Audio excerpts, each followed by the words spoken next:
Hey guys, Josh here. InterBrews has a Patreon page. You can help support the podcast for just a mere $1 an episode. Go to patreon.com/InterBrews and give whatever you want, whatever you feel the show is worth, but you can do it for as little as $1 an episode. What do you get for $1? You pay just a little and you get a whole lot. Like for instance, this episode of InterBrews, we're at Ingenious Brewing talking to Justin. Well, you get the great episode, obviously, but also top secret information only for our Patreon subscribers and supporters. That's right, top secret information only given to our Patreon supporters. Something interesting and delicious coming up from Ingenious, and it's exclusively there for you who support us. We thank you in advance and hope you enjoy the show. Again, patreon.com/InterBrews or InterBrews.com/Patreon. The following is a presentation of Stewed Productions. Hi, this is Justin with Ingenious Brewing, and you are listening to InterBrews. This is InterBrews. And that's how we start the show each and every time. My name is Josh. Mike is here. Say hi, Mike. Hi, Mike. And we are at Ingenious. A beautiful day outside in the first day of spring, 2019. Welcome to spring, everybody.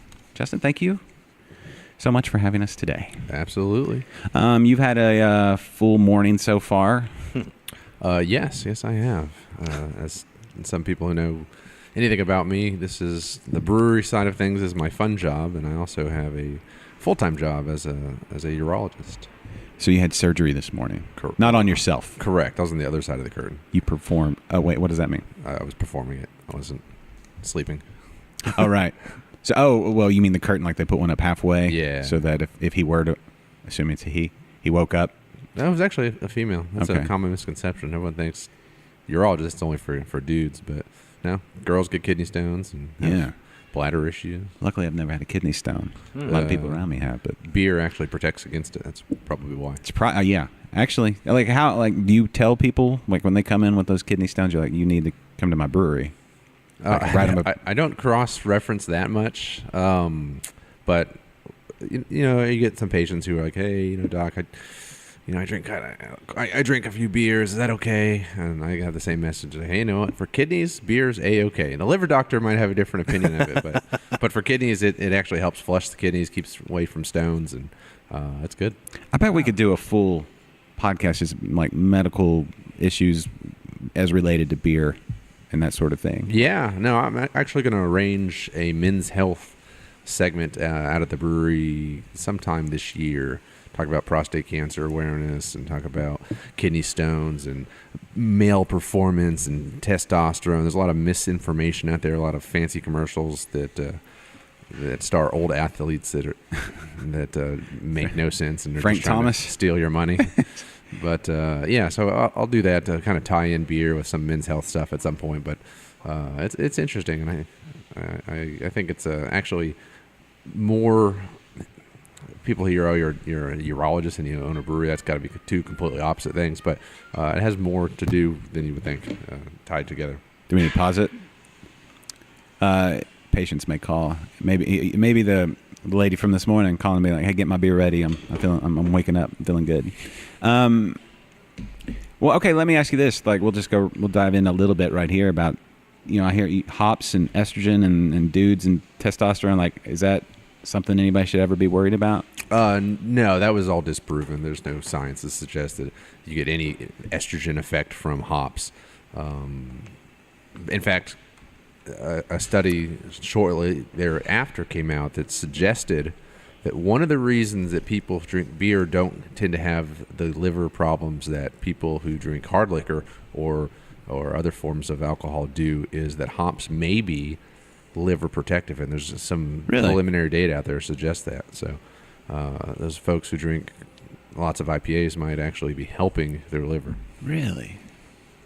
From the harmful effects of alcohol. Where did you, like, is there, like... Yeah, you can Google it. And there's, that's legitimate. Well, it makes sense. I mean, if hops are preservative for beer, I don't know if the same, like, is oxidation a thing that happens to the liver? I don't know. I know cirrhosis, obviously, from liver and fatty diets and all that kind of stuff. But I know there's a lot of protective, hops have been added to beer since they started because of their protective quality. So, I mean, I guess it seems hops are a wonder drug. Is that? I'm not endorsing that, but I would say that they're fantastic for a lot of things. So hops don't cause man boobs. They do not. That comes from something else. Disproven, yes. What causes man boobs? Just an excessive estrogen from somewhere? For most part, it's just central obesity. It's not just man boobs. You have man boobs because you are also obese. Oh. But I guess if you just had man boobs and you otherwise were skinny, then it's probably going to be a hormonal imbalance. Okay. All right. That's much less common. Yeah. Unless you're a teenager, and that kind of happens, but then it goes away, typically. Could just get hormones just dumped in, like buckets and buckets of all kinds of stuff. Yeah. That's what we're doing. I've got 3 daughters, and we're dealing with stuff like that. They're 12 and 10. Yeah, I'm taking up hunting just so I can go sit in the wood. I'm not going to take a gun. Probably shouldn't be around guns at this point. No, yeah, I'm just going to go sit in the woods. Just I didn't need stare at animals. It's starting. It's one of those things where people are like, "Oh, you're going to be in trouble." That whole thing. They're right. It's going to be. I don't know. It frightened. Like I got a text last night that frightened me about physical development of a certain daughter of mine. That I was like, all right. From who? From your wife? Yeah, she sent me something like a developmental update that I didn't need to know necessarily. Gotcha. So anyway, it was. I'm still kind of reeling. I don't know really. I mean, I'm glad it's how it's supposed to happen. I'm not equipped to handle that. Just kind of. A lot of information. Yeah. I deal with different developmental updates. When you go from your 20s to your 30s into your 40s, you develop new problems that you're not expecting. And so I have to kind of coach a lot of people about these things. So everyone knows about the teenage developmental problems, but no one understands that when you're 40, things don't work as good as you did when you're 20. That's right. No one ever tells you that. Yeah. That's true though. Like I was always like, I lifted a lot, when I was young. What? Yeah. I didn't just naturally come out looking like this, Mike. It's not Mike that dude, he's jacked. Oh yeah. Yeah. Mike. I checked him out. I was like, dude, he's pretty yoked. he must work out. Yeah. But what was I saying? Oh yeah. So like weights can't go near as heavy as I used to be able to go. Like maybe because I'm just lazier now. But I don't know. Probably a little both. Yeah. That's probably a lot of it actually. Okay. Well, enough about my weight training program. Hey, Kate, how you doing? Welcome. Kate's here, everybody. Yep. Did you help somebody speak today? Speech pathologist extraordinaire. Yep. It's appropriate now that you come sit in on a podcast. Maybe that should be a thing. Like if people are having issues, just like tell them to start a podcast. And the repetition of just talking all the time. Yep. Anyway, I hold in front of me a very large list of your beers, Justin. We were here a little over a year ago, and you guys were just getting underway. You were still in the 5-barrel system. There were issues with the 10-barrel. It was almost there, but not quite. And since then, Ingenious Brewing is synonymous with new beers and experimentation and untraditional brewing methods and things like that. And it's all the buzz. Yeah, I definitely agree. That's exactly what we were going for, was off-center, constantly changing beers. We have no core beers. We hope to never have core beers. And our count was over 300. Our 1-year anniversary is coming up this weekend, and we've brewed over 300 different beers. Wow. It's amazing. Like, so I guess, well, I mean, if it's been about a year, so that's like 4 brews, 6 brews a week. Let me do the math. If there's 50-something weeks, 60-something weeks. 52. Yeah, so you're brewing like... We'll have at least 2 or 3 days a week where we're releasing new beers, and we tend to do 2 to 3 each of those days. So yeah, it comes out to about 6 or so a week. Yeah, and so it's like that. The good thing is it always smells like it smells right now, because I don't know, what are they? Do you know what they're brewing back there now? Oh, I know what they're brewing. I can't say it, but I know what they're doing. It smells awesome. I want my house to smell like I don't know if my wife would be cool with that, but I want my house to smell like this all the time. Just wake up and it's brew day. Just work at a brewery, and then it becomes your house. Hey, are y'all hiring? Maybe. Do y'all need a resident podcaster? I don't know what others. I can pick up. Well, like I said, I can pick up heavy stuff. Not as heavy as it used to be, but I can pick up heavy stuff. So your rise is like the hazy IPAs and your all the different stouts. I mean, just on the front page, 4 different stout. How many different stouts do you know? Do you know all this? Your stats, your stout stats. I don't know off my stout stats off the top of my head, but we do brew a lot of stouts. So of those 300, we always have 24 beers on tap, and they are always changing. So we may not have. I get this pretty commonly. Like, oh, do you have this beer on tap? I'm like, well, we had that beer 6 months ago. It might come back at some point, but it's not back right now, most likely. However, we'll have something of the similar style, of the new twist to it. So come check it out. So when y'all are trying to decide what to brew next, do you have a list of, well, we tried that already. Let's do a variation on it, or is it? We just have a large board set up like bingo and Like a dartboard? Or something? Yeah. I'm trying to find a funny analogy, but no. Essentially, we get inspired by all kinds of random ways. We'll go to a restaurant and they'll have a featured dessert and they'll sound like, oh, that sounds good. We should make a beer based off that. Yeah. Or we'll go to the ballpark and they'll have chocolate covered pretzels. Ooh, we need a beer that's chocolate covered pretzels. Yeah, that works. Yeah. So we get inspired by a lot of ways. That's kind of the fun thing about constantly changing small brews is you can get inspired by the most tiniest little things and make a beer based off of it because it's going to be different. Yeah, it's going to be different. Exactly. Yeah. Some work. A lot of them work. Some don't. What's the biggest whiff that y'all have had at like a broccoli based beer or something? Like this broccoli casserole is amazing. Yeah. It's like one too many of your other beers, and you're like, there's a Thanksgiving special. No. The hardest, we did have one batch. So of the 300, there was only one that I can recall that was just atrocious that we didn't serve. And the problem was we didn't put way too much. That we thought we put very little, but it turned out to be way too much. It was spearmint. So spearmint took over the beer, and it became like you drink the beer and you felt like you just brushed your teeth. So we couldn't serve that one. And then the line we had to acid wash the line because every beer after that tasted like spearmint. Ooh. So did you ruin the ones after that, or what? Just the serving line. The serving line. Okay, the serving line. Well, what y'all are doing? I mean, you've got some, like the one we're drinking this morning is part of the can release, 6-can release today. Yes. Which, as we record, when this gets out, hopefully everybody got their cans already because it'll be this evening when this episode gets out. But it's the Berliner with 3 berries, right? Blueberry.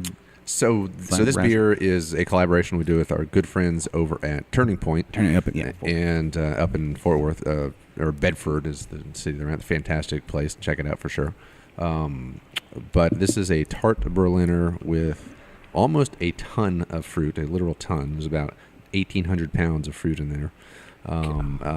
So it's Fruit with Friends, the full name, Fruit with Friends Blueberry Bramble. So it has blueberries and raspberries and boysenberries. And the original idea was bramble, but then as I was kind of making the label, I realized, hey, wait, blueberry's not a bramble. It's not a brambleberry. So I couldn't name it just bramble because blueberry's So bramble has the little... Yeah, it's a little thorny and... Yeah. So it turns out you can't add blueberries to a bramble beer without having to call it something separate. Right, because you're doing eclectic beers, but you're not... There's an order to it. You can't just call it whatever. Right. You got to call it bramble a bramble. I feel like, yeah. No, I like it. It makes sense. It's very much makes sense. And I like the fact that you call this a tart Berliner because, Berliner have kind of a soft, sour tartness to them, like a traditional. We're hesitant to call it sour because that turns people off, we found. Yeah. And people will come in who they know 3 things. They go, I hate IPAs, I hate stouts, and I hate sours. And I go, well, that's the 3 things we specialize in. And then we'll give them 3, we'll give them one of each, and we won't necessarily tell them exactly what it is. Oh, I love this beer, I love this beer, and I love this beer. And I go, okay, well, you just drank an IPA, a stout, and a sour. So it truly it's tart. It's not mouth-puckering sour, although the pH on this is actually quite low, in the 2.8 range, which is by far the most acidic beer we've made, but it doesn't drink that way. It drinks, it's like tart and refreshing. Yeah, I would say a little bit. What's the ABV on this one? 6.8. Okay, so like a Berliner typically is in the 4 or 5. Yeah, lower range, but and I'd say like I guess the lower pH it's a little more acidic, I guess, than your whatever you'd call a standard Berliner, but it balances really well with the fruit, and the color is gorgeous. Like I want to paint a room that color, maybe. Well, or maybe just have more of these beers, but that's a beautiful color though. Yeah, like you put that out on the bar, and I was like, you want to take a picture of that. The fruit really shines in the beer, in all literal speaking. Yeah, it's really good. So there's a world of difference between stouts and IPAs and sour beer. Well, sours. As far as the ability or the techniques used to make them, yes. So they're not. You got your sour houses that make all the different types of sours, golden sours and dark sours and Belgian sours and Flanders and all these things. So those are all similarly related. I would agree that the IPAs, stouts, and sours don't really have anything in common. But it's the three that we enjoy most to consume, and there's a definite niche of beer followers out there who have similar views as us. And so that's their favorite styles. And if you look at the Beer Advocate top 100 beers, I bet every 100 is those three styles. There's no Pilsners on that list. Yeah. So that's what we brew it for because we like them and we have a good following of people who like them. And when you make 300 beers in a year, guess what? You get pretty good at it. Yeah. Well, I was going to say, like, the process is different for each one, but also, like, as far as yeast and things like that, is that all different? Or nothing is cheap around here, so yes, we cannot reuse yeast very easily. Some places use the same house yeast over and over and over again and never have to buy it, but that doesn't apply to us. We're like John Hammond. We spare no expense just to make the beer good. And our yeast, hops, adjunct bill is significantly more expensive than our traditional beer ingredients. Barley and all that other stuff is negligible. Yeah. So last we spoke, and you were just kind of laying the groundwork. If anybody wants to go back and listen to our previous episode, 151, I think. So about 50 episodes ago or something. It was February of 2018. You're talking about how you and Mike met and you worked together, and he was a home brewer. When he was home brewing, and you said he had like 12 beers on tap at his house. Yeah, in his basement. It was nuts. Wow. Were these the same styles he was brewing then? Because these are everything you're brewing. There's no book. You can't go get the book on. Right, yeah, exactly.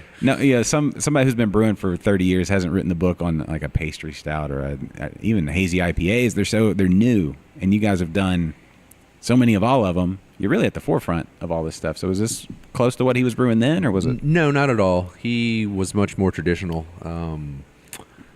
One thing we did carry over was his cream ales. He did quite a few different cream ales that we've enjoyed, and we continue that passion. But he was more traditional. Had Irish Reds and Hefeweizens and Belgian stout.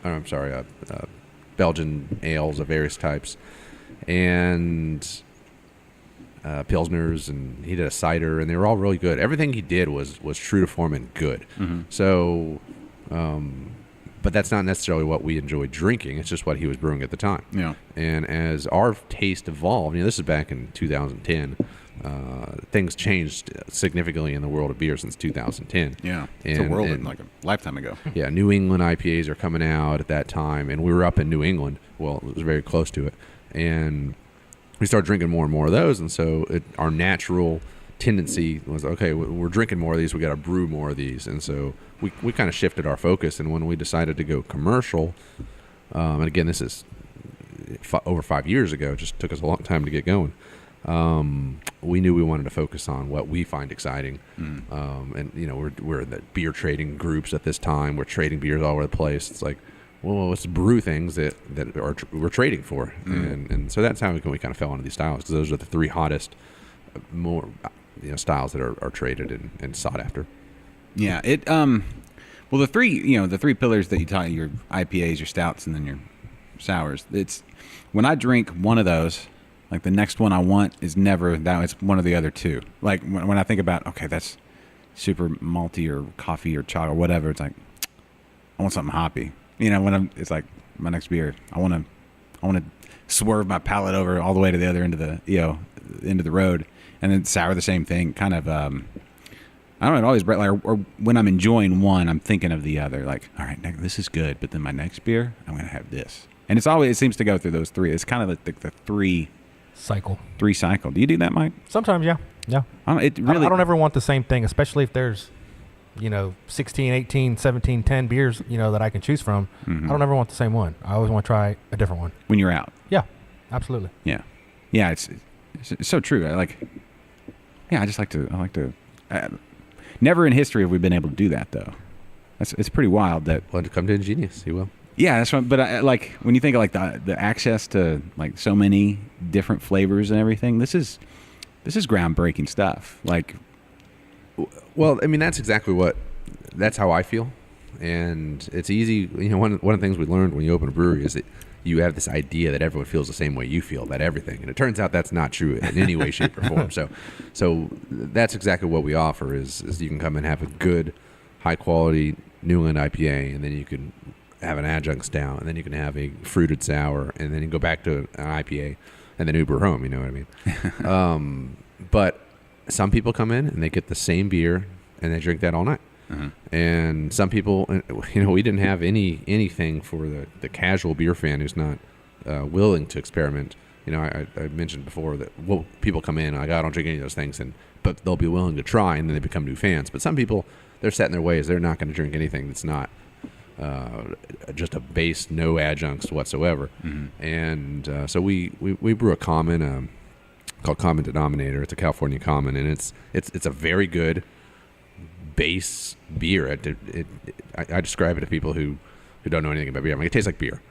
So every day, one of my roles is to check numbers, see what things need to be brewed next. And I can tell when we have an event of people that don't typically, like a birthday party, it brings a bunch of people who don't typically drink beer or drink our beer, and the hottest seller will be Common Denominator. We'll go through 3 kegs of Common Denominator, and everything else is just kind of sitting there. And it's interesting to see that. So some people are not willing to go, or don't want to go adjunct stout, fruited sour, and IPA, and that's totally cool. But it's just interesting. So, and everyone thinks the same way. That's true. That is like the most true thing. People are people, and there's so many different people. I wish more people would, like the people that get a little, set in their ways.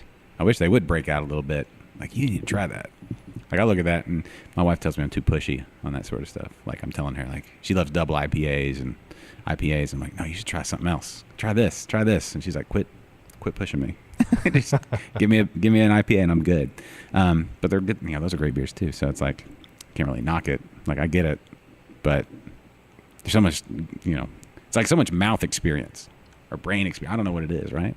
Well, it's just the same thing for people. Some people don't eat any sort of condiments or hot sauce on their tacos, and you're like, what is going wrong? Like, you got to put hot sauce on that taco. Eat hot sauce. Like, and my wife is exactly that way. She ate tacos yesterday. I'm like, oh, try this. It was actually jalapeno cream dressing, and I told her it was avocado ranch because I knew the jalapeno would scare her away. And so I'm like, oh, you got to try this avocado ranch. It's fantastic. And she's like, nah, I'm okay. And she has a plain taco with no sauce on them. I'm like, okay, just try it. And I have to convince her. And then she takes one little bite. And she's like, yeah, it's pretty good. And then goes back to eating her plain taco. I'm like, yeah. Although I can sympathize with that a little bit because it's like, especially if it's like grilled meat or something. Like, I just love like steak. And so it's like, no, I don't need the sauce, Well, you don't need sauce on a steak. But I'm talking like a fajita taco or something. Like, if it's one of these places, like there's a handful of places that have really good fajita beef, right? And it's like, oh, like so good. Like, they soak it in lime juice or something before they grill it. Or it's like, I don't need sauce. Just let that meat just melt on my tongue. Anyway, I get that sometimes. If you're so enthralled with what's in there, just want to put that meat in my mouth, Mike. You know what I'm talking about? No. You know what I'm talking about. No. Mike not as big on tacos as he is hot dogs. What? Yeah, I am. You like tacos more than hot dogs? Same? Yeah. What's your favorite condiment? On what? On a hot dog. Mustard. Right. Okay, correct. Hot taco mustard. What? I'm just kidding. No, just any kind of good hot sauce. Whatever they, the hot sauce that they get, the little container that they put it with, like a little shot glass, but it's hot sauce. The house. Whatever. Yeah, whatever. Yeah. Okay, just checking. It's good. We've never really talked tacos. No. Tacos are good. Like, we've known each other for a long time. There's so many things I don't. Tacos are good. I know. Yeah. I agree.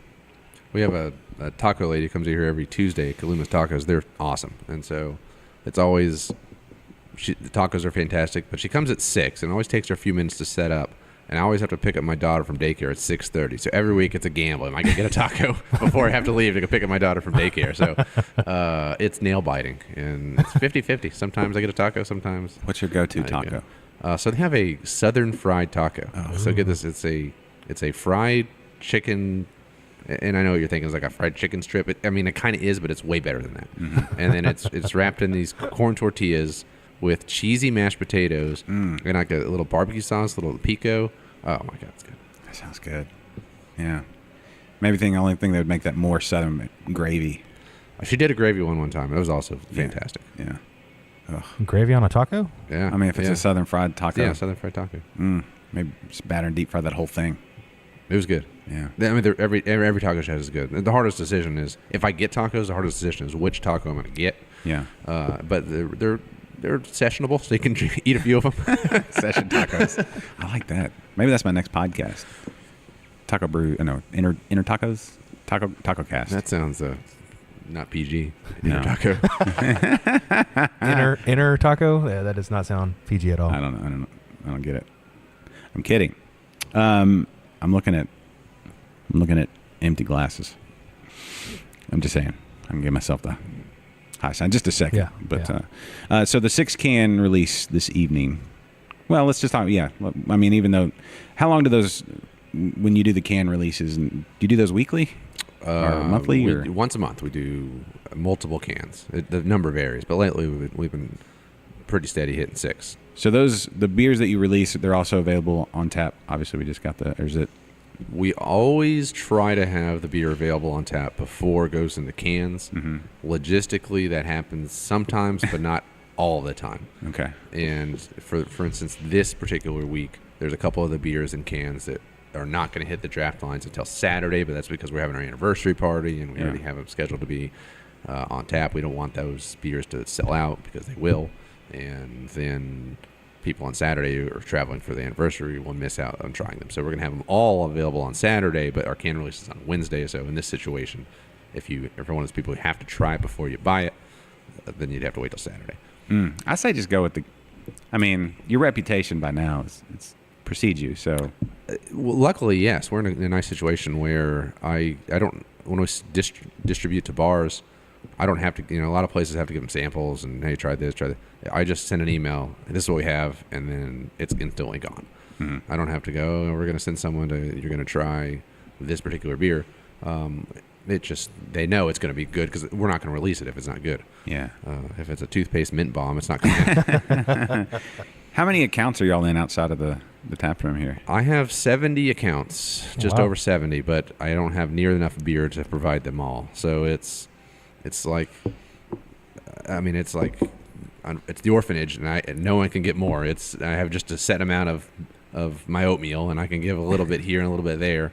But we're constantly expanding. We just got some brand new 30-barrel tanks. Just yesterday, right? Yeah, just yesterday. So that's slated for distribution. So if your local bar has been trying to get it and hasn't been able to get it, that's going to change soon. Or at least I hope so. We really are conscious about trying to keep up with the demand, but it's just very challenging to keep because one thing we're not going to waver on is the quality. Mm-hmm. These breweries who quickly expand and all the beer goes to heck, we're not going to let that happen. So we have to expand very cautiously and make sure the quality stays number one. What's the furthest geographically out that you guys distribute?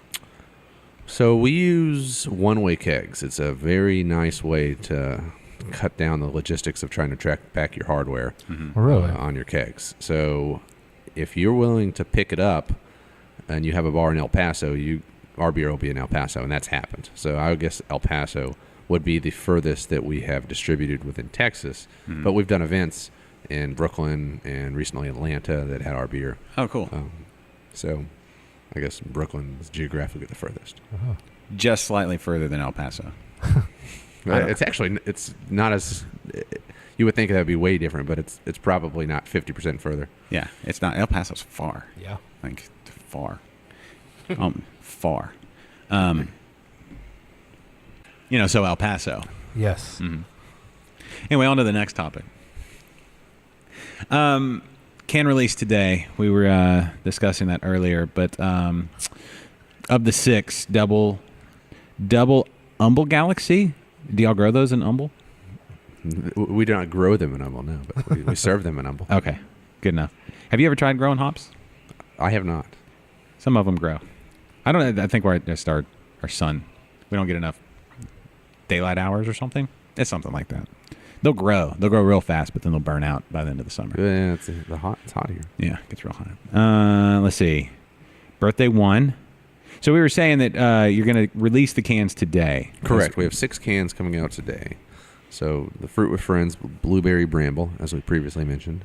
Then we have the one that you just mentioned, Birthday 1, which is Imperial Pastry Stout, 10.2% delicious, thick, sweet stout with actual vanilla cream birthday cake in it and vanilla beans. It tastes like cake batter. It's awesome. It's sweet. Yeah. So my reviews are going to be a bunch of really high reviews, and then I'm going to get a 1 star. I'm going to go, oh, this is too sweet. And I'm going to go, why did you order a cake stout, literally made with cake, and say it's too sweet? People on the give us a 1. Yeah, people on the internet they're hilarious. I'm allergic to seafood. Oh, I'm eating this fish. Oh, it gave me an allergic reaction. 1 star. Half a star. Yeah. You guys are horrible. They're checking into the hospital. Yeah, horrible beer. It's like that's the worst. Like when somebody just puts that horrible beer. Like that happened on Reddit. I had to go after somebody because I posted an episode and they're like horrible beer. I'm like, all right, let's dive in here. Yeah. Horrible beer is not the worst thing they could say. The worst thing they could say is, I don't drink IPAs, but 1 star on an IPA. That's the worst thing someone could say. If you don't drink the style, don't rate it as if you do. Yes. Please be self-aware. Know what you like and enjoy what you like, please. But, maybe this is not where you weigh in on, this particular beer. Unburden yourself. That's what I say. Unburden yourself with having to worry about doing a review for that beer. Find another show on Netflix, Mike. While other people are drinking that beer. Yes. Yeah. You watch anything good lately? I don't have Netflix. Kate has Netflix, right? Yeah, I don't. But you don't. Okay. No. All right. I've been rewatching Game of Thrones because the new season's coming up. So, y'all watch Game of Thrones? I want to. Yes. Yes. Okay. You have time? Do you want to? Do you get time to watch much TV? Is it probably in batches? I gotta choose wisely, as they say. To spend your free time? Right, but unfortunately, I don't have the time to rewatch everything, so I'm going to have to wait for that guy on YouTube to come up with a quick get me back up to date thing, which probably already exists. I haven't had time to look it up yet. But there's probably too many of them. It depends on which angle you want to take. Are you liberal or are you conservative? Are you, north of the wall or south? Yeah, you consider yourself a norther or a south of the wall kind of person. Yeah, totally depends on, and somebody will, tailor it to your views. What do they call that? Confirmation bias on the review of Game of Thrones. I don't know. I'm kind of just ready for it to be over. Just to get your life back? Yeah. Not because you're really ready for it, but just to get your life back. Yes. Yeah, it's one of those shows where it's like, okay. I mean, I've enjoyed it, but it's like each episode this season is going to be like an hour and a half minimum. They're all movies. So, and then you got to discuss it with everybody. Anyway. Well, the first one of the season, you forgot everything. At least I do. And I'm going to have to sit there with my iPad, and every time a character comes on screen that's not in the main, like Five Guys, yeah. I'm like, wait, who's that? Google. Yes. And then, okay, that's where he came in. Okay, oh, yeah. Mm-hmm. And then I'll watch a little clip somewhere, and then, that first 1.5 hour episode will be a 4-day engagement for me. Yes. And it's there's such a different mindset, like how your brain works when you like binge watch an entire season versus having to wait week to week. Like to be able to comprehend what happened last time and all that kind of stuff, you just jump right into the next episode and you shuttle past the intro and you're right into that next episode. It's just one long story, and it's like you can remember everybody and everything. But if you're waiting week to week, it's like your transmission went out. You had to go grocery shopping. Your kid got sick. You had to perform surgery on somebody's bladder. All that. Typical week. Yeah. Yep. Yeah. Mike, Kate's here, and I'd be remiss if I didn't ask you, have you put a ring on it yet? Ring on what? On Kate's finger? Not on your penis. Not a smart move. No. No. Is that an issue? Does that happen? It does happen. Is that like a... Is it get infected or what? It becomes terrifying. Don't do it. Well, I imagine the material is probably... You can put a rubber ring on your penis. It's Don't fine. put anything that's metal on your penis. Especially not like they have those titanium ones. Definitely don't do that. Like I remember when I was getting ready to get married, they had those titanium rings, and they're like, "Oh, it's indestructible." It's like I don't really want a fancy, flashy ring. I just want a normal wedding ring. Yeah. And I was like, I'll get one of those titanium ones. Like, yeah, but just don't let your finger get swollen up because they can't cut them. Right. Without like a laser or something. So I don't know. Can you cut? I don't even know how you cut titanium. You have to have like a Cut the finger off and move the ring. stick the finger. Can you stick the finger back on at that point? Yeah. That's easier. But people do that, huh? Yeah. Yeah, people do that. Like a lot. What do you Enough think? to where I feel like I have to tell people don't put rings on your penis. Public service announcement. Yeah. Do you want to? Can you want to do like a sponsored segment, like things not to put on your penis? Like Anything. don't put anything on. Just steer clear. People put. This is the thing in prison. People implant things in their penis. They're Like bored. in it? Yeah, they shave down dominoes and then they just nick their penis and stick it in it on their skin. It's really weird. Dominoes? Dominoes. It's a common thing. Is there I've like taken out multiple dominoes from people's penises What? who just got out of prison. Dominoes. And realized that, hey, that wasn't a good idea. what's the, I don't A understand. full size domino. They shave down to little. They kind of look like Tic Tacs when they come out. But it started as a domino. But what? Are they just bored? Well, yeah, I guess. I mean, I don't understand the appeal. Weird. Are they the plastic ones? Or are they like hand carved out of Like the ceramic they're, stuff? They're not ivory. ivory? I don't understand. Is there a particular number that they always go with? Or is it just any old domino? It's like I said, but by then it's no longer A domino. a domino. It looks like a Tic Tac, like the. Is that supposed to be like pleasurable? I don't understand. I feel like somebody walking in on this conversation. Oh, I forgot she. Oh, is Yeah. she still here? There's a nice lady that came in delivering something, right? There's a nice lady right now delivering Girl Scout cookies for our Girl Scout cookie pairing, and here we're talking about shaved dominoes and prisoners. We should be ashamed. The two very, very end of spectrum things. I suppose. I don't know though. Why would you put anything in your peel? Yeah. Well, No, not the peel. They cut. Wait, what? They make an incision on their skin Shaft. and stick it in, and then let it heal.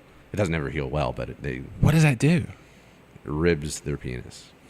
Oh, now I follow a little bit better. Oh my god. Well, no, listen. I just thought they were sticking it in their peel. I was like, hold on. I mean, they do a lot of that too. But that could come out when- that's not what we're talking about. Yeah. Right? No, that would be just a funny like, dude, look, nothing will come out, and then kapow. That would be a funny joke. like a weapon type thing. Well, like no, just projectile? more like a practical joke.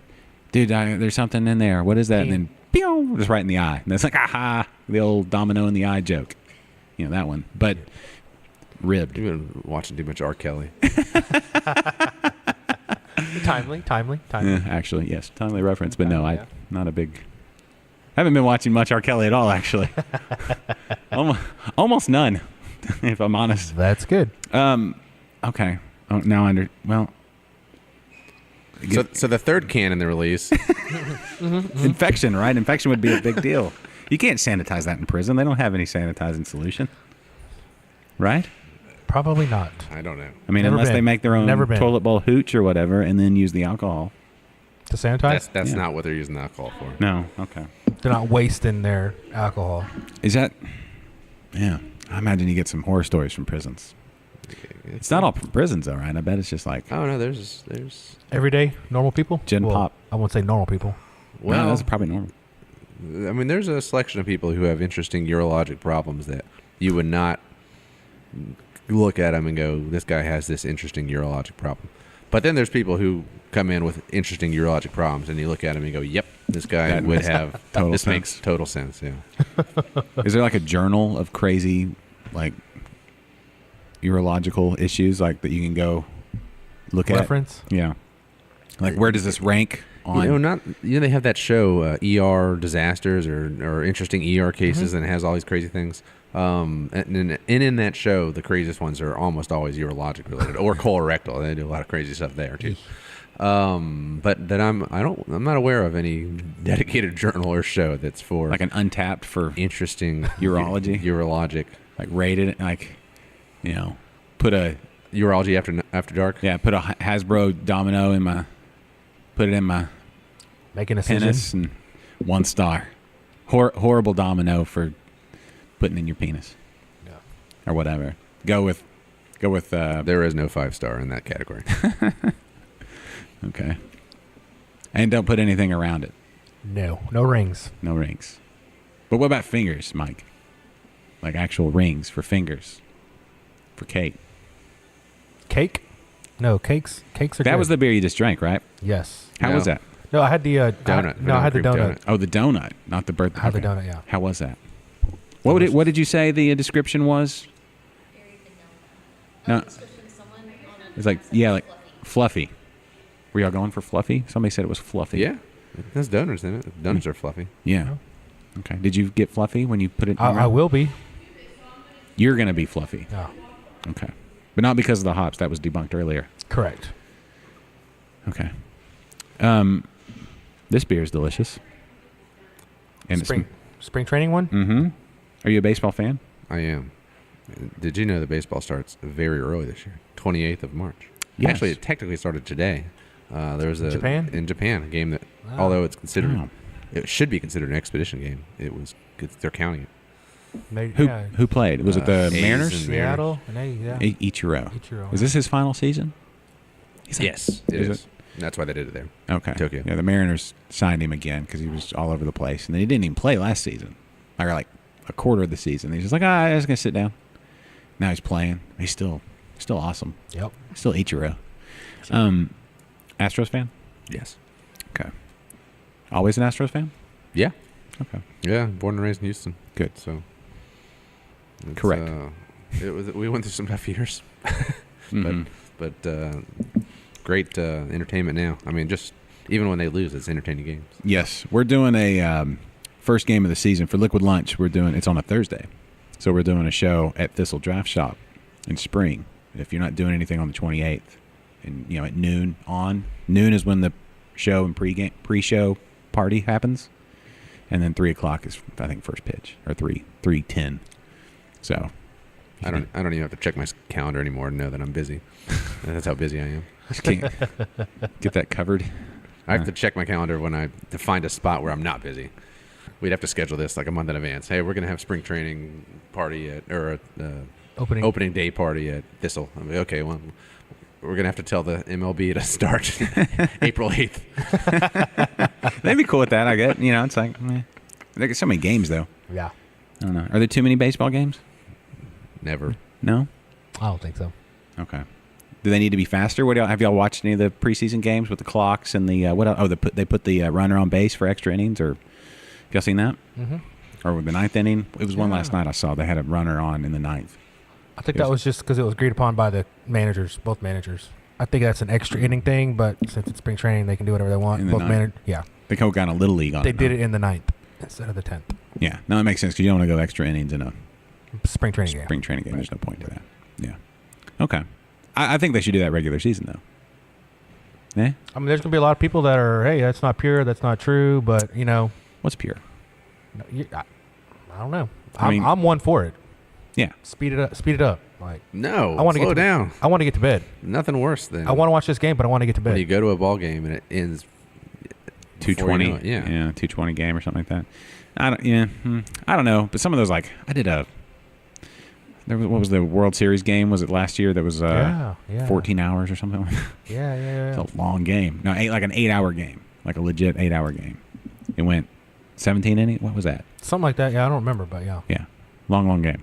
Anyway, that's too long. No. You're all for it? Yeah. Baseball is like meditation for me. Baseball is the TV show that I watch because you don't really have to know.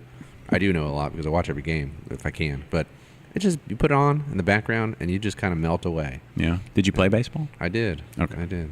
Okay. So it's to people. I guess the complaint is, oh, it's boring or it's too slow. But no, that's the beauty of it. It's just you can relax. You don't have. I don't have to have an iPad and go, wait, who is this guy? Wait, what season was he on? I can just enjoy it for what it is. Yes. Well, I like that too. There's the drone. Like, I don't mean like the drone like flying through the air. I'm talking about just like that sound, the ambient sound of the crowd and the like the crack of the bat. Yeah, exactly. It's relaxing. What about steroids? Do you care? I prescribe them. So you're like for it, right? For baseball? Well, I don't think that little leaguers should have them, but No, but adults. yeah, I mean, if you need them, Yeah. So like TRT or Yeah. right? testosterone replacement therapy. Yeah, that's a legit medical. But for like Yes. in baseball, I think for baseball they should just let them do whatever. You know, the complaint is you got one guy on steroids, and he's going to be slightly better than the guy who's not on steroids. That's going to encourage the guy who's slightly worse to be on steroids, and then that goes down the chain, and now you have 16-year-olds who are trying to get into the majors now on steroids, and it's going to hurt them. And also you got to question the amount. You know, you got. You know, back in the day, these Jose Canseco is like Hulk Hogan up, just, hey, brother. You know what I mean?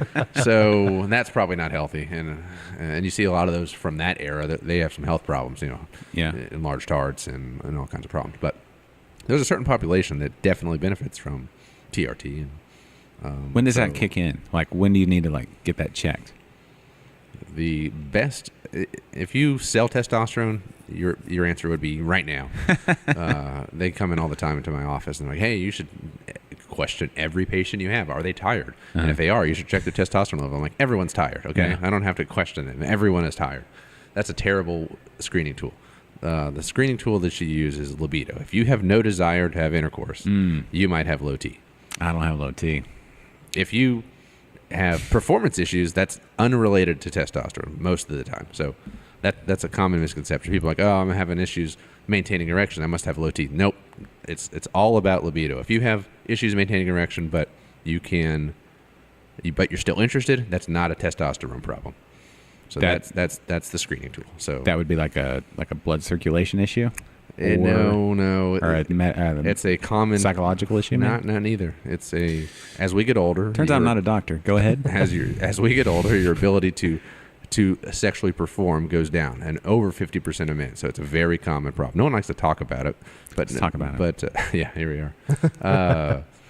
But it's extremely common, and it's usually not related to testosterone. So don't go buy, all these blue pills. No, the blue pills work. Because that's not testosterone.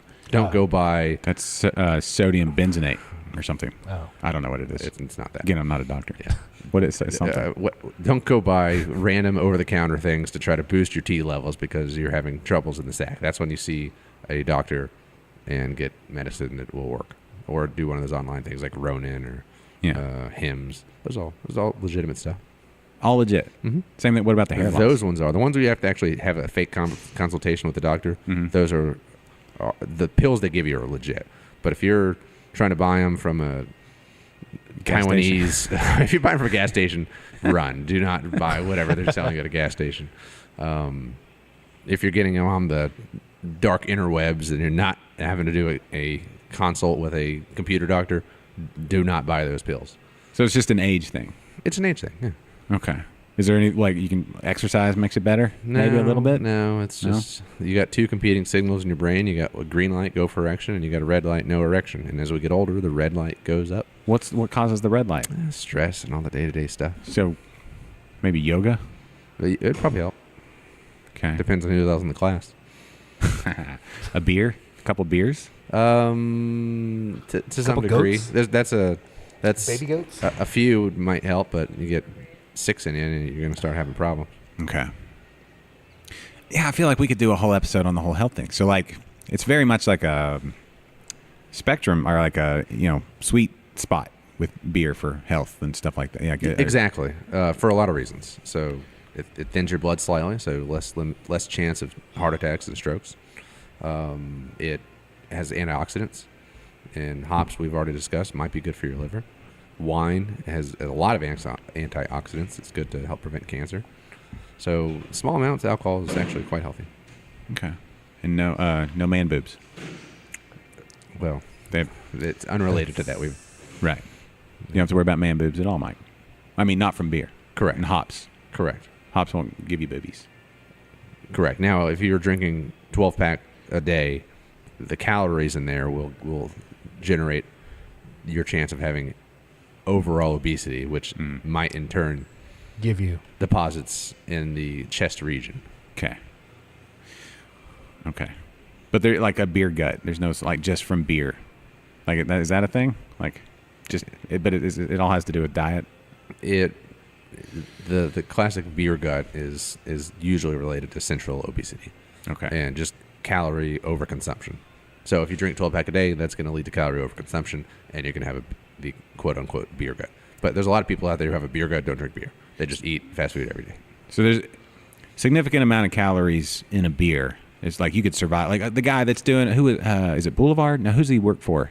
There's a guy that's doing nothing but beer for Lent. He's on a pure beer diet for Lent. Have you seen this? No. I don't recommend that. What would be the ramification? Like he's already lost quite a bit of weight. lost. Yeah, because he's not eating. You're not eating. Yeah. But the biggest problem would be vitamin depletion. So to digest beer, to detoxify it in your liver, it's a enzymatic reaction that requires certain minerals and vitamins, particularly on the B vitamin side of things.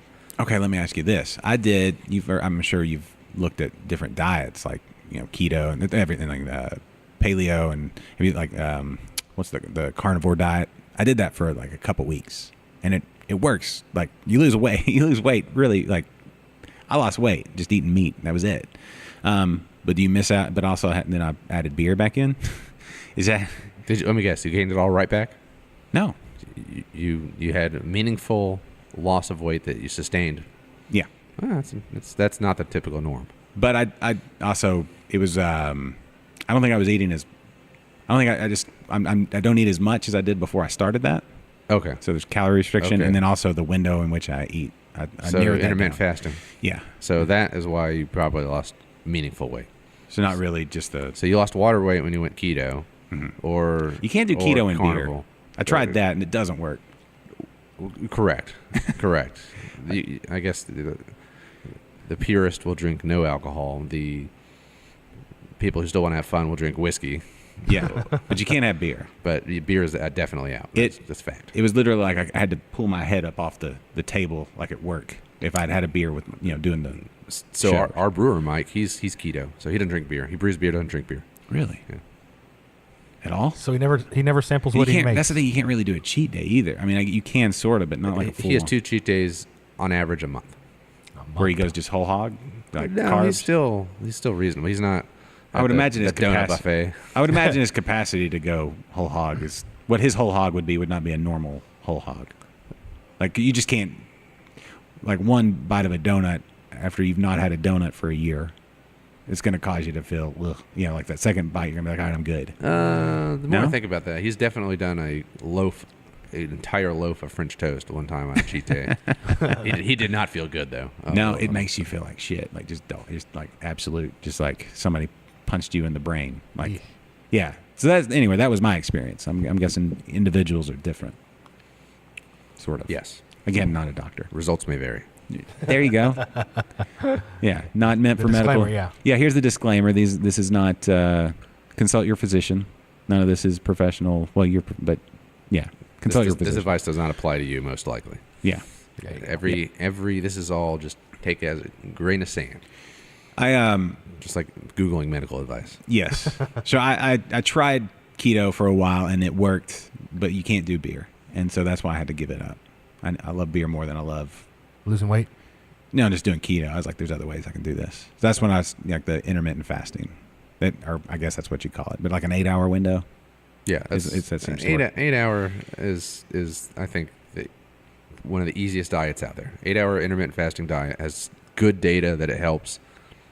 It's simple. Just don't eat for 16 hours. No calories. No cream in your coffee. No nothing. Yeah. And then 8 hours of reasonable diet. Mm-hmm. Guaranteed weight loss and better diabetes control if you're diabetic. and lower cholesterol and lower inflammatory response and increase your growth hormone. There's a lot of benefits to it. So I will endorse that. Okay. There you go. 8 hours. Yeah. And it seems to work. Like you can still have a beer. Like 3 times a week I have beer. Do it for, this show, liquid lunch, and then on the weekend. And it's typically 2, maybe 3 max in the middle of the day. Within the middle of that 8 hours. Every once in a while I'll get, like on the weekend, I'll get a little closer to but that's like I'll notice like a 2 or 3 pound gain, and then it's all gone the next day or 2 days later. Does that sound right? Yeah. Okay. Our scale may be off. Maybe I just adjusted my scale. But no, I feel good, though. I feel good, Mike. Good. Mike, good. What's your diet? Let's talk about that. Food. Anything all the time? Yeah. All hours of the day? Sure. Okay. No. I got a little bit of. Do you have standards? Yeah, a little bit. Just a little bit. What are your standards? I don't know. Because you run a lot. He's a very active individual. No. Do you run and work out and lift weights or anything like that? Used to. Don't have much time now. Yeah. That's where intermittent fasting is helpful. Yes. So that's the thing. I don't work out near as much as I used to, but I've lost more weight intermittent fasting than I did with working out. Now I just, toss around a kettlebell every once in a while, or maybe go to the weight room or whatever. But what do you do? So do we get all the cans that were being released? No, it's a 3-hour show. We're still working on Yeah. What did where did we stop? I think the ones that y'all are can drinking number right 3. now. The ones that y'all are Can number drinking. 3, spring training. Oh, okay. We started on that, but then we went to steroids and then the whole health kick. Yeah. So a little bit of steroids, okay? This show needs to be sponsored by Ritalin. we're losing track of reality here. I guess, but I mean, not all steroids are the same, right? There's a lot of different. Oh my God. Spring training. It's a beer. It's delicious. Double New England IPA with 4 hops. So we wanted to go for that fresh spring grass kind of vibe. So we loaded it up with Cascade, which is a hop that's familiar to a lot of IPA drinkers, but not something that's commonly used in a New England IPA. Along with a new one to us, which is Laurel, which is very complimentary. Where's that come from? I'd be lying if I told you. Okay. Mosaic is in there because it's a classic, and you can.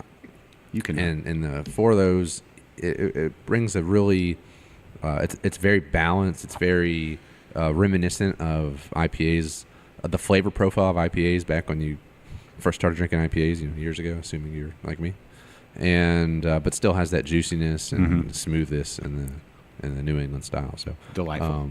So we're big fans of that one. So that's can number 3. Can number 4 is a sister product, a double Humble Galaxy. That is a double New England IPA, but it's only hopped with Galaxy. So it's one of our favorite hops, if not our favorite. Hardest to get, most expensive, but it's delicious. And we thought it'd be a great beer to bring out right before our anniversary. A lot of people out there like Galaxy, so for the Galaxy purists, that one's for you. A little bit more, a little more aggressively hopped. It's has a little bite to it at the end there, but it's but true Galaxy notes shine. It's fantastic. The 5th beer in the release is a fan favorite we've done multiple times. Cookies and Cream. It's an imperial milk stout with cacao nibs, vanilla beans, and I think I'm supposed to say chocolate cream cookie crumbles, so as not to get a C&D from Oreo cookie, but this time we actually used real Oreos. I think here on the Facebook post, I think instead of cream, it's crema, like a French, like creme fraiche, crema. It's fancy. Yeah. So the actual cookie from Oreo, It's just Oreo Or cookies, crumbled up Oreo cookies. even the middle part, Oh yeah, everything, just the whole actual everything. cookie. Why are you one of those middles only? No. I'm just wondering if, because you said the cookie part. So Yeah, it's not as easy. It's not like we're just back there randling a bunch of beer and with cookies. It's a harder process to get them in, but it's true Oreos in the beer. Is there like a certain grind you want on your cookies? You don't like with coffee? Throwing it through the mill. Just you can't just put them in whole. So that's as much as I'm gonna. Our process has been fine tuned over the years. So Okay. I don't want to give away too many of our secrets. But when you drink it, you'll go, oh yeah, I get that Oreo. Like, with coffee, if you grind it too fine, depends on your style of brewing, right? Like if you're doing a French press, you want a little bit coarser grind. or a cold brew or a espresso. Yeah, It has to do with surface area. I don't know. but that's for caffeine extraction. No, that has nothing to do with cookies, though. No, it doesn't work the same. There's caffeine in chocolate, though. Negligible. Okay. And a sixth one? What? The 6th beer. Were we done with the Oreo? I feel like. Oh, no. Well, I don't know. Were we? I don't know. No. Oh. You want Sorry. to listen, man? We're like on stage at the Academy Awards, and they're starting to play the show, and we gotta go. We gotta get out of here. Mike's the orchestra and the conductor. 6th person I like to thank is No. You were on a roll. I didn't want to derail the roll. Derail the roll. So Too late. So he took his Ritalin. He gets it. Yeah. So the 6th beer we're releasing is the Mango Creamsicle Double Froyo, which is one of our Double Froyo milkshake style New England IPAs. So it's an IPA with lactose. And this one was aged and conditioned on mangoes, oranges, and vanilla beans. So everything you like about orange dreamsicles, but add that tropical fruit of mango, and boom, you got it. It's a beautiful orange color. Do you use fresh that mangoes? is oh yeah. Do you have to get one of those mango slicers and just all day? Or how does that? Again, every fruit's a little different in how we get it into the beer, and it would be, I guess it would be cheating if I told you exactly how we did the particular mangoes. But it was different than how we added oranges. But that's just tricks of the trade. Right. Yeah, different fruits. Well, yeah. Different process for the two fruits, but Yeah. but yes, but they're there, and you'll taste them. I'm intrigued. I want to try it now. Is that one on tap now? I want to try them all. That one's on tap Saturday. Saturday. Today's not Saturday. Of these, I got it in can. I can serve it in a can. It goes on sale today. You can get a sneak peek in a can. do we want to do that? It's not my call. I mean, be rude if we didn't. Maybe we do. Ooh, can we do that as like an exclusive segment for our Patreon subscribers? Would that be okay? Like, there's a different segment. I didn't know that was a thing. A hidden secret segment for. Oh, Yeah, it's like that track number 84, and it goes through. B-sides. Yeah. Oh yeah. You know, like Track at the- 84. Yeah. It had a long thing of silence back when music right now, and you just let it still play, and then all of a sudden they come. Yeah, that's gone. I don't have It is anymore. gone. There's iTunes. there's no equivalent of that anymore. You can't have the hidden track. There needs to be more hidden tracks. I don't know how you do a hidden track now. It's a good beer name. Hidden tracks. Yeah, what would you do? You'd have to do. Let's see. You have to drink 84 Bud Lights, and then I give you a thing. Oh no. Okay, let's break that down. What would a hidden track of a beer? What would be the equivalent of a beer that's a hidden track? So then, of course there was like, the 13 tracks of the album, and then it just click, click, click, click, click. So maybe you like ghost brew something, or maybe do a series of 13, and then you do 40 batches of your common, and then I don't know. Sorry, I didn't. This is On the fly thinking. Yeah, I'm Doesn't work. I'm failing on this one, but there's something there though. Just got to delve deep. That's an idea that We release a base stout, and we can it all that way, but every 10th can is like the most extreme adjunct stout we've ever done, but it's still labeled the same. You Yes, don't know. You like have to with- drink 10 base when you find it. with like ghost peppers or Oh, well, that's not gonna be a fun surprise. Surprise! You have diarrhea. it's just floating in there like a full ghost Yeah. pepper, No, like 4 no. billion Scoville unit ghost pepper.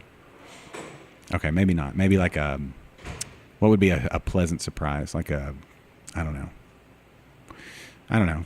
Figure it out. What, like the base stout? Like just a normal stout? Yeah, it's normal stout. But like I said, the 10th can is gonna be just chock full of happiness. What would Just happiness. maybe glitter? That way it doesn't necessarily affect the flavor. Well, then you'd see it. I know, but it's only in the 10th one. It's not very hidden. Yeah. Okay. Hidden What is would be the key hidden? word. What would be the hidden flavor? So, what style of if we're talking music, what style of music is this stout? Is it The hidden one's usually pretty good. It's like I don't know. It's a little catchy, but it's not like overproduced. You know what I Yeah. mean? It's usually like a little acoustic number. okay? So we don't want it to be too you want it to be a slightly subtle, but I don't know. Let's think of this over a beer. yeah, that's true. Okay, that's an idea. Should we? Yes, that's what we'll do. So here's what we're gonna do. How much time do we have? I think we still have more time. But we're going to do we'll do our own hidden track. Okay. So, ladies and gentlemen, we'll, now what? I'm not done with this episode yet. I think we still got more time. I'm sorry. This is a little ADD, but it's a good idea. So we're going to do hidden track for, we'll do a hidden track for Patreon if you've got time. I don't want to take up too much of your time. You tell me. I have a little time. Okay. We need refills though, so we're going to pause and then we'll wrap and then we'll do hidden track, even if it's only 10 minutes.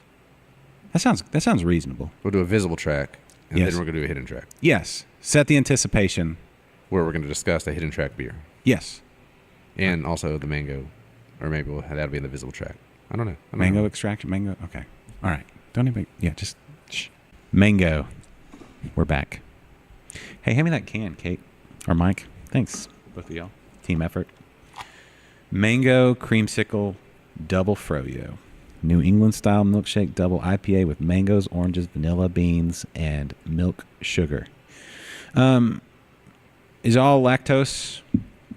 You know, do y'all have like a lactose provider? Is there different types of lactose? Is all just similar? Like, I don't know how that works. You just buy it. Just They're buy it. different sources, I guess, but it's all the same. It's all just powder. correct. Yeah. And it all comes. Like, can you get sheep's milk lactose? I don't know. I don't know either. So many questions. Like how much deep dive, research have people done on lactose, like lactose from sheep's milk or goat's milk or people milk. Does people milk have lactose in it? Yes. Has anybody put that in a beer yet? Hopefully not. Oh, wow. That is a creamsicle. That's really good. But that's all those flavors. It is. Every single one of them. Yeah. There's no, like, yeah, that's just it. Y'all nailed that. That's like, if y'all were an Avenger, y'all would just be this is your superpower, making these beers. So you're inviting us to the Avengers? Sweet. I hope you're in the new movie. Yeah, what is it, Endgame? I hope at the end of Endgame, they're all drinking beers. Here. We are fans of the Avengers. We do an Avengers themed release every year. Yeah, you'll have the gauntlet glove or gauntlet glass. Yeah. Mike, not a big fan of the Avengers. Superheroes at all. He would, like, if he were an Avenger, they wouldn't call him. He'd be out, like, working in the yard when it was time to come save the world. He'd be like, no. I got it. Yeah. I don't want nothing to do with y'all. I got to change my oil. No, I don't He's do that. practical man. I don't change my oil. He's normal man. Anyway, it's a compliment, though, Mike. This is good. Delicious. Yes. Oh, thank you. Yes. So mangoes. That'd be kind of. I don't know if you could freeze beer and stick it like on a popsicle, like on a stick. Is that? You can. I mean, So it's kinda beer is tough to freeze. Yeah, I mean, let's say not tough in the frame. I mean, you could freeze it, given the cold enough, but it doesn't become creamy very easily. And the reason I know that is because we have our beer toppers, and that machine is one of a kind. You can't just throw beer in a margarita machine and it come out the same. Yeah. Tell me about the beer toppers, because you're the only person in Houston that does that, right? As far as I know, the only place in Texas that has the machine, because as soon as we bought the machine, they got a big contract with Buffalo Wild Wings up in the north, and now all the Buffalo Wild Wings in the Minnesota and Nebraska area have these things. But we were able to sneak a machine away from them, and you literally put beer in it, and out comes ice cream. The consistency, it's still beer, but it's the consistency of soft serve ice cream. Huh. So it's super cool. It fluffs it up with air, and it just set the perfect degree for beer. So I couldn't I couldn't throw limeade and tequila and make a margarita on the machine, which is why you can't make frozen beer out of a margarita machine, because it's just tuned differently. Right. And but I don't have to add any ice, any cream, or any sugar or nothing. You just put beer in it, and out comes delicious ice cream. And it doesn't matter the ABV.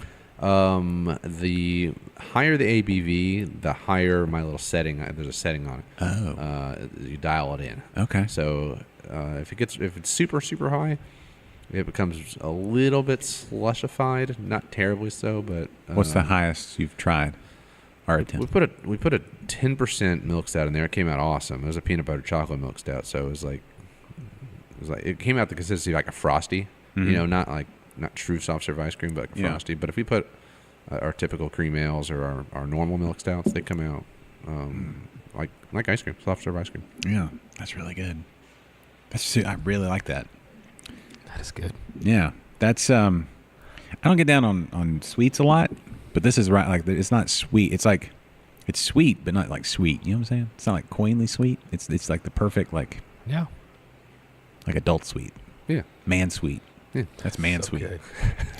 That's what I want. Trademarked. Yeah, you can. Print that T-shirt. That's really good, though. I mean, if we still lived back in the '90s and it was, you couldn't order. It's a shame. Like the night they missed. Like they didn't have these beers, but it was all because oh, that's not a manly beer. Like a mango creamsicle double froyo beer. You would be labeled as an unmanly beer. But this is delicious. Yeah. Now you're a trendy beer drinker. Yeah. You're in the know. Something. It's just and the now. That's true. The no and the now. No now. I don't. It's delicious. I like that. I'm a fan. Mark me as a fan. And this comes out Saturday with the. It comes on draft on Saturday, but it's available today. The cans today. Oh, later today, yeah. And maybe available. Your logo and everything. I love these cans. Thank you. These are cool. Like you could these. We used to keep bottles and stuff. Did y'all do that? Like keep them on the shelves. Oh, like in college. All the beers you had. These actually. Like if you had enough of those and the light hit them right, that'd be like a whole instant party. Like thank you. Yeah, we do all our own graphic work. Yeah, we noticed on the cold room back there, all the labels.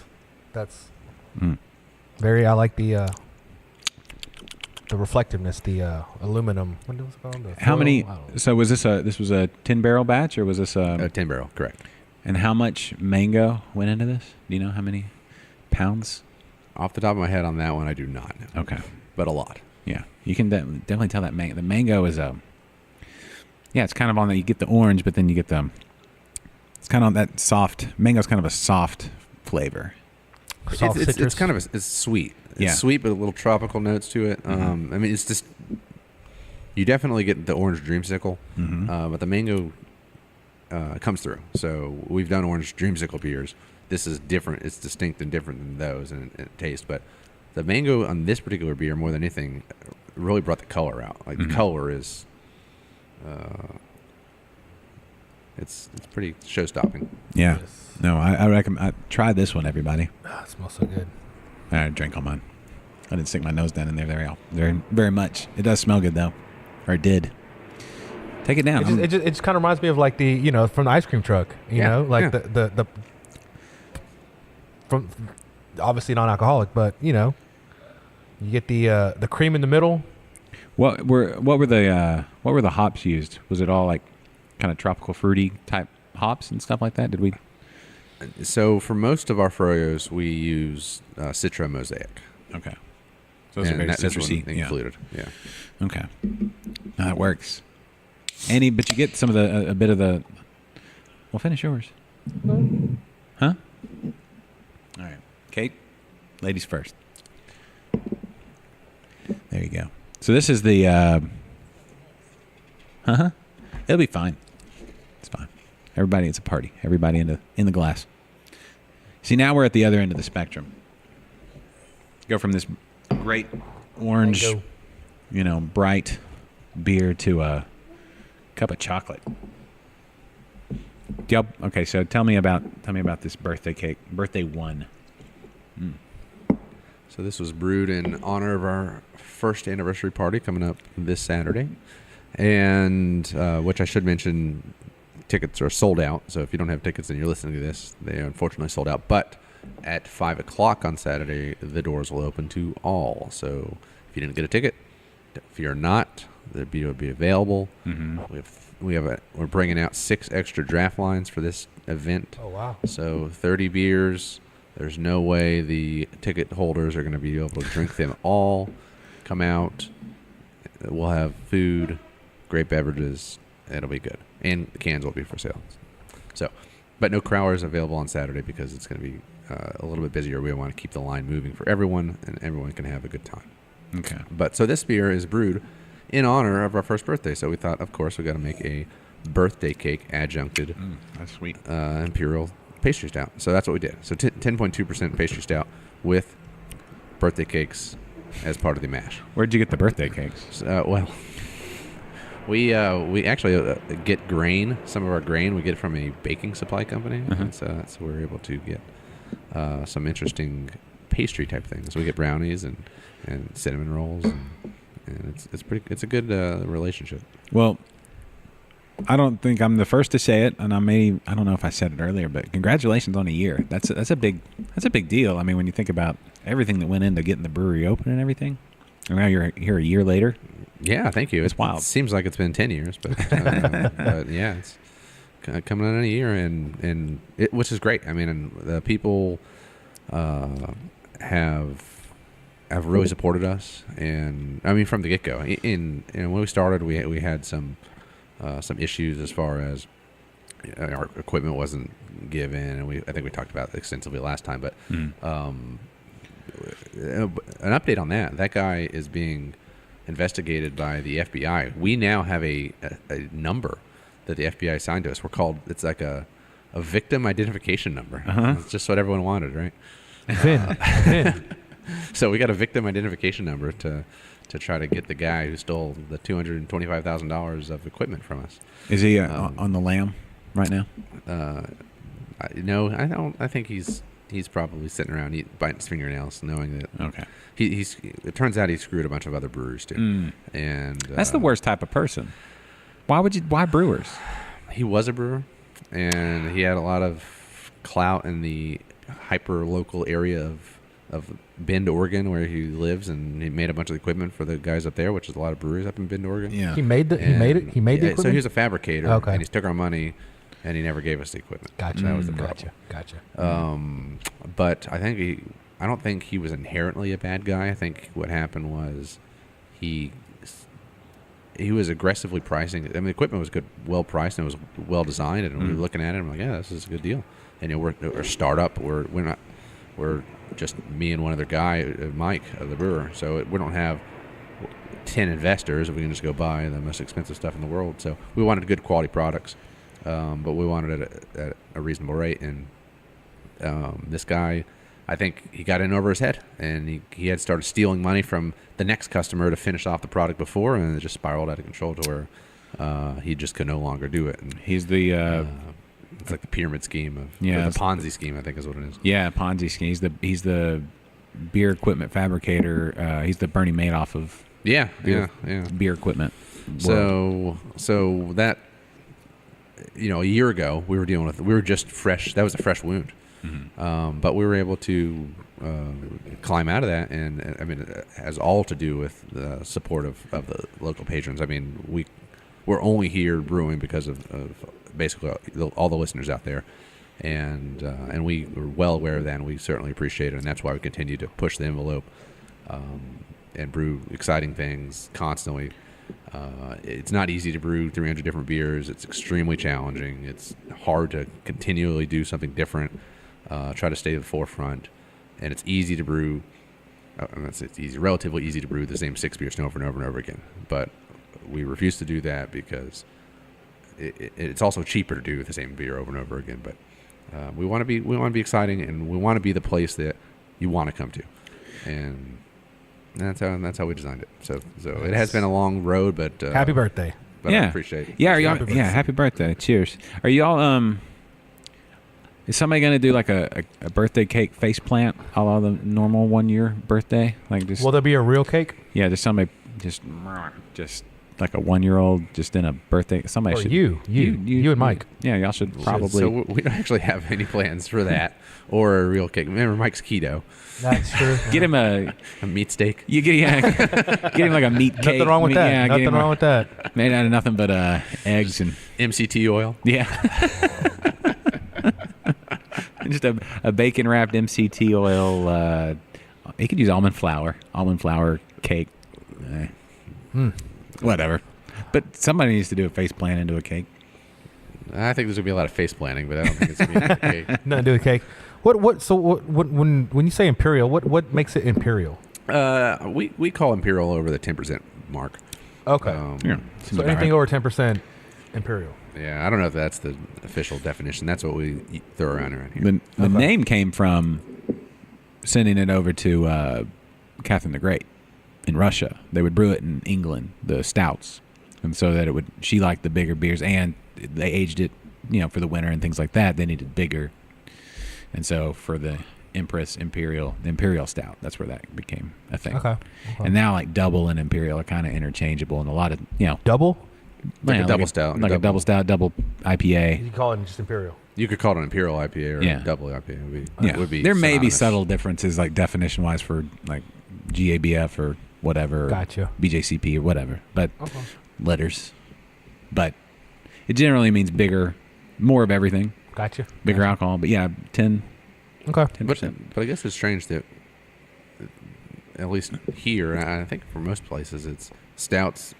A double stout is an Imperial Stout, and IPAs is a double IPA. It's not an Imperial IPA. I mean, you see Imperial IPA out there, but most places call it a double IPA. Yes. I want to even say that maybe there's a difference between double and Imperial, or maybe that's just a marketing thing that people have done. Like they have a certain style that they call it their Imperial, and then they brew another different big gravity, big ABV IPA and call it a. I want to say they're synonymous, double IPA and Imperial IPA. Maybe. I don't know. I think IPAs need to be put over in their own category, like ales, lagers, and IPAs, because there's so many variations on IPA. Well, that's my thought. A lot of no. The A stands for ale. I know, but like it's its own group, though, right? Because they're the most. They say, IPAs are the most brewed beer or most brewed style. But if you go in and break down, like, okay, is it an APA or an IPA or a West Coast IPA or East Coast IPA or? Well, it's a subcategory. Yeah, that's what I'm saying. Yeah, subcategory within. It's like it works. It works. You got your ales and you got your lagers. Yeah. Top fermenters, bottom fermenters, and then you got your different styles within them. Yeah, but I don't know. Maybe I'm just taking a big government approach. Like IPAs have gotten too big, we need to break them up. I don't know. It's kind of what we're going through right now at the job, huh? Something. Bernie Sanders over here. Yeah, I like to think of myself as like a beer Elizabeth Warren. Let's break those up. Let's talk about my heritage. Just kidding. Let's not. Anyway, okay. Okay, one question I wanted to ask you, like the first year of, the first year of having an open brewery, but you worked on this it's been almost 2 years now that you've been working on everything. Oh, geez, 4 years at least. Yeah, working on it. Yeah, our joke last year when we opened was grand oopening, aka 4th anniversary party. So this is our 5th anniversary party. As far as man hours, we're in here working.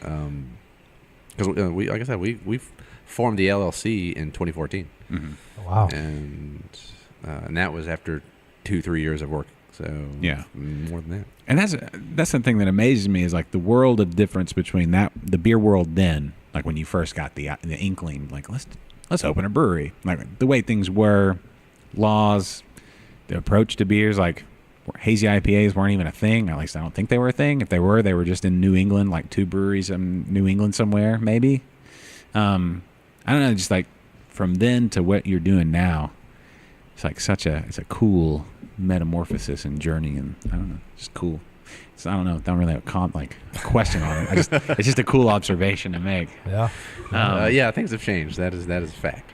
Particularly in the Houston, because we were up in Pennsylvania coming up with this idea, and I had already accepted my job down here as a urologist, and we knew we wanted to create it here. And at the time, there wasn't any really small brewery doing anything like this. Zero. Mm-hmm. Buffalo Bayou was just starting out, but they weren't yet experimenting with different flavors. But by the time we get to market, it was more of a common thing to hear pastry stouts and New England IPAs. It became more commonplace in the beer world. And now they're, like I said, they're on the forefront of the niche, craft beer nerd radar. Mm-hmm. Definitely the people that are most passionate, like on social media. This is what they're talking about. Like the latest Ingenious release is always on my feed. It's always whatever. It's always there. And your glasses, like the Gauntlet glass. That's a whale of a glass. That's people are white whale searching. People want that. Yeah, if I'd known that last year, I would have made a lot more of them. Yeah, you could probably sell those for $40 a piece. People would buy them. Well, so we're there. I guess this is an official spoiler alert that they are maybe recreated. They will not be for sale. There may be an event in April, maybe on the 20th of April. Oh. This is all hearsay. But if you This is how attend the rumors get event, started. perhaps a glass will be materialized. It will not be for sale because if Papa Disney comes by and asks, well, how much money did you make off these glasses? Yeah. You're going to go $0. Right. Okay, I get it. Buy the kolache for $9. Get the glass and beer for free. Yeah. That's a... Is he okay, Kate? I think I just made Kate nose out some beer. It's all right. It's all good. Okay. So have y'all given thought to hidden tracks? Or have we just been talking about stuff?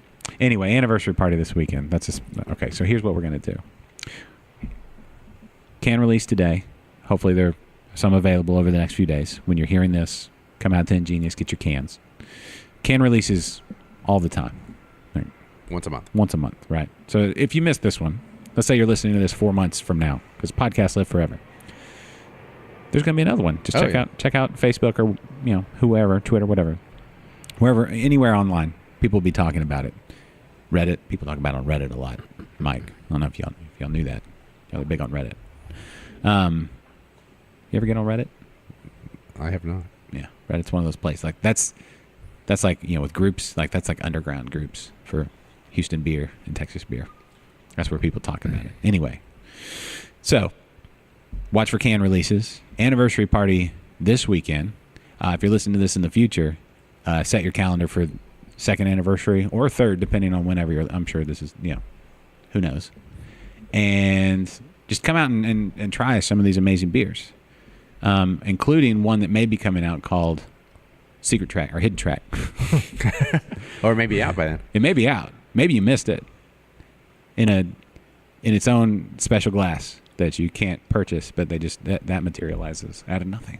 You didn't see it, and then all of a sudden it was there. I don't know. Anyway, we'll wrap the proper part of this episode, okay, Mike? Is that okay? Put a ring on it, buddy. Put a ring on it, okay? Not your penis. Not your penis. On it. I mean, rubber's fine, okay? Right? Rubber's fine. Rubber's fine. Just nothing that can't be cut with the common household tool? Correct. Okay. That's the deal. Kate, if you've learned anything today, okay? Nothing metal. Wood? Could you carve something out of wood? Stop. Balsa wood's soft enough, or you could probably... Yeah, anyway, okay. We'll wrap here. So for Justin, for Mike, for Kate, I'm Josh. This is InterBrews. This is InterBrews. The preceding has been a presentation of Stewed Productions. Hey guys, hope you enjoyed this episode of InterBrews. If you did, hey, show us some support. Go to our Patreon page, become a Patreon supporter, and there's exclusive interviews and episodes just for you. If you do that, if you've enjoyed the show, get a little more, and help us go on for another 7 years. It's been 7 years. We want to go on for 7 more. I guess that's a long time. 14 years for a podcast. Has anybody done that? I don't think so. Anyway, show your support if you'd like. We really appreciate it a ton, and exclusive shows. So thank you in advance, and we'll see you next episode of InterBrews.